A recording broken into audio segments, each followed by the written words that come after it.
There's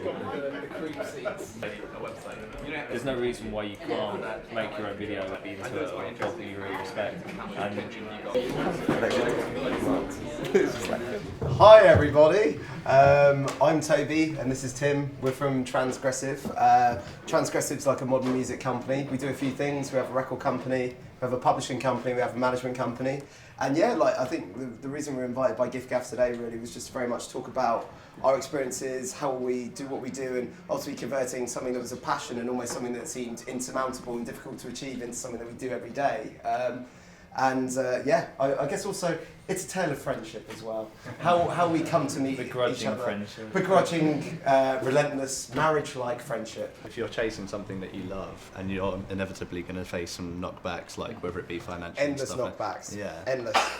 How do you sort of plough through that and think, no, like this is what I'm going to do before you get to the point where you're like, I'm pretty settled now? That's a really good question. I think if I'm completely honest, and you know, without sounding gushy, I think that's where I'm lucky, where I found Tim as my friend and also business partner. You can have like massive chart success in one at the same time as you're having conversations about how you're not going to be able to fund another record with another artist. So you have these like crushing like yes, no moments where it's like the best and worst thing happening simultaneously. I play bass mainly. I'm trying to get into bands. I've just moved here, Tim so used to play bass as well. No way. Really I once saw him at a gig and he took his top off and screamed, "Let's rock." It's amazing we're still working together, really, after that display. Maybe I'll try that. We'll see how that goes. Yeah, you might end up not being a musician and running a that was my cool band. That's the depressing thing. Like, that's when when I tell the story, it was like it was better. That meant something. It was rock. Great. Yeah, it was rock. And who listens mostly to things like YouTube and SoundCloud to find out music? Okay. And who buys music?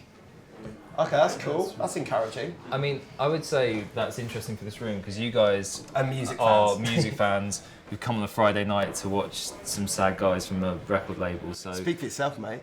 So, yeah, but going to that point, that's what I was going to go to, is about curation and filters. So what you're saying effectively is, you know, with the landscape of Spotify, SoundCloud, you know, Pitchforks, all these sort of stuff, what are they ultimately doing? And the reason there's a value inherently, in the same way I believe that there's a value for labels, is that there's so much out there, and it's so fragmented, it's nice to have like familiar milestones of people whose taste you trust. Yeah, if they're posted online, I'll listen to them, but I wouldn't personally go out to the way, yeah. I think that's the future of radio. It's like, I don't really personally think it's as powerful as it used to be. Sometimes it's really easy to get lost in that, especially when you're trying to establish yourself. No one gets really prevalent and successful and respected without being really tight about what they do and don't do. I wonder how you know what to push, like when you find a band, because you could be at a festival and like fall into a tent and find a band you think is amazing. Good example, actually. And like, we signed what do you do with it? You know, for every artist that's on stage, there's like a booking agent, there's a manager, there is a plugger that takes it to radio and TV, there's a press person, there's an online person, there's like a day-to-day manager. Like, there's usually around 15 to 20 people around each artist that we sign at one point or other. If you've got a vision, the best way to start getting towards it is just finding out very early on what you don't want to do to sully that overall effect. The easiest way to sort of like ascertain what that is, look at artists that really blow you away. What decisions have they taken to like look that certain way in the photography? What have they done to sound that certain way? And that's not just to say rip them off or emulate them in that way, but certainly think about the you know, considerations they took into account.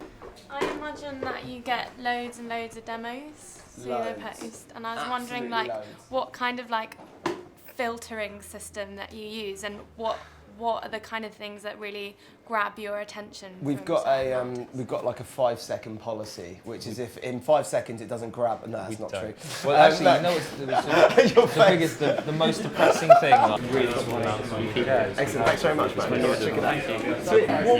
That's only okay, but it's pretty. Well, look, yeah. Email Mike and just say hooked up with Tim and Toby, and like, yeah, we'll definitely make sure that when we're getting out triggers, you're always considered. So yeah. Be into a job that you really respect, and getting out of that mindset, being told people flock to it when there's that repeated success. You know what I mean?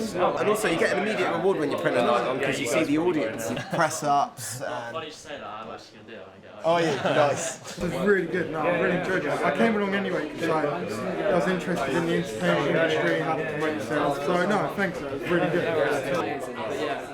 Thank you. What was your name? Tim. So Josh. Nice to meet you. Have you got to do internships?